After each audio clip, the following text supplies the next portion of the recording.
Good evening, YouTubers. I'm not an expert, and this is a follow-up video on one of my flea market finds. So the other day, I found this saw, and I wanted to check it out and get a little more detailed, and I think I made some mistakes when I was describing it, at least one.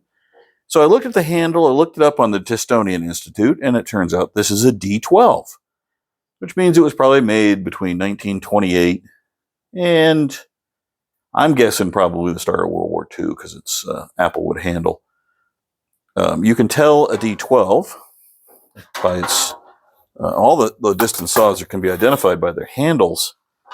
D12s have 5 nuts and this curvy section right here instead of a notch. Like if we look at this one, it has a notch here, right, real tight. This has a much more open curve. Now the mistake I think I made in this is that the teeth look like they're rip cut to me, so I thought it would be a rip saw, but they're very fine. There's a lot of teeth per inch. There's 2, 3, 4, 5, 6, 7. There's about 8 teeth per inch on this. Now it might be a rip saw, but I was looking closely at it, and while it doesn't appear to have any phlegm, a couple of the teeth look like they might have some phlegm on them. We get that thing to focus again. You ever coming back? There you go, saw. A little bit. So it may just be that someone sharpened it and took some of the phlegm off. See that one right there? Let's see if I can get my finger on it. Oh, I can't. I don't know how to work something. Some of them look like they may actually have a little phlegm. So it may just not have been sharpened very well. So I think it is actually probably a crosscut. Because that's a lot of teeth per inch for a rip saw. I don't know. Not sure.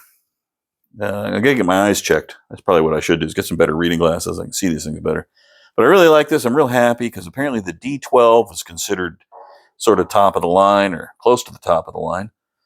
So for $2, I think I got a really good deal on that. And I'm pretty proud of it. But I wanted to kind of correct myself on the tooth structure. I think that's pretty good.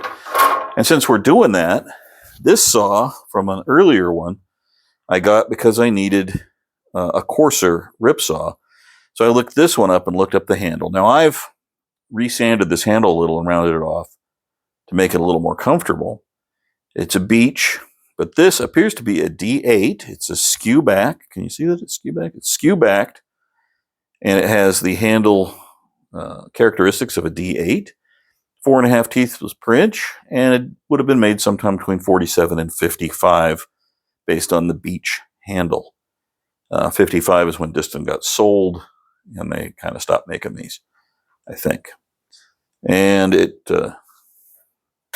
anyway, it's a nice saw, and I thought maybe I'll start trying to identify more of mine. I have a whole pile of them figured out. But so D8's considered a good saw. D12 is kind of considered a better saw. It's supposed to have better steel. There's a lot of debates on the internet about whether it was really better or that was just marketing. But it's supposed to be a thinner plate, making it easier to cut because, you know, narrower kerf, which is kind of fun stuff. We'll see if I get cleaned up.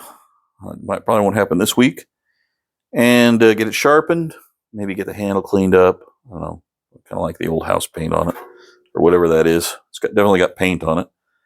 Boy, this handle feels good. I'll tell you, that would sell it right there. If you could afford, back in the day, if you could afford the extra $1 or $2 that this saw cost, that handle just feels terrific. It's got a great curve to it.